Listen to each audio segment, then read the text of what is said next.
సోముడి చెక్కని ఎలా ఉపయోగించాలో ఈ వీడియోలో చెప్తానండి. పిల్లలకి వాటర్ కాగబెట్టినప్పుడు అండి బాత్కి ఒక చెక్క తీసుకొని వాటర్లో ఒక 10 మినిట్స్ పాటు బాయిల్ చేయాలండి. లేదా మీరు ఓవర్ నైట్ ఒక చెక్కను వేసి నైట్ మొత్తం నానబెడితే కలర్ అన్నది చేంజ్ అయిపోతుంది. ఇప్పుడు నేను వాటర్లో బాయిల్ చేస్తున్నాను. లైట్గా చేంజ్ అవుతుంది. ఒక 10 మినిట్స్ తర్వాత కలర్ ఎలా ఉందో చూపించుతాను. చిన్న పిల్లల నుంచి పెద్దవాళ్ళ వరకైనా యూజ్ చేయవచ్చు. 10 నిమిషాలు మరిగించిన తర్వాత పిల్లలకి స్నానం చేపిస్తే తెల్లగా అవుతారు. చాలా మంచిదండి సోముడి చెక్క. హెల్త్ పరంగా చాలా మంచిది. డైలీ వాటర్లో ఒక 10 మినిట్స్ పాటు మరిగించి పిల్లలకి స్నానం చేపియాలండి. డైలీ స్నానం చేపిస్తే సరిపోతుంది. పిల్లల చర్మం మీద ఏమన్నా స్కిన్ రేసెస్ ఎక్కువగా ఉన్నా కూడా అండి తగ్గిపోతాయి. ఒక్క చెక్కని బాయిల్ చేసిన తర్వాత ఒక 3 or 4 టైమ్స్ చెక్కని మళ్ళీ మనం యూజ్ చేయవచ్చు. సోముడి చెక్క జ్వరం తగ్గడానికి కూడా ఉపయోగపడుతుంది.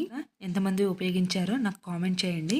మీకు కనుక సోముడి చెక్క కావాలనుకుంటే పైన నెంబర్కి కాంటాక్ట్ కాగలరండి, లేదా మెసేజ్కైనా రిప్లై ఇస్తాను.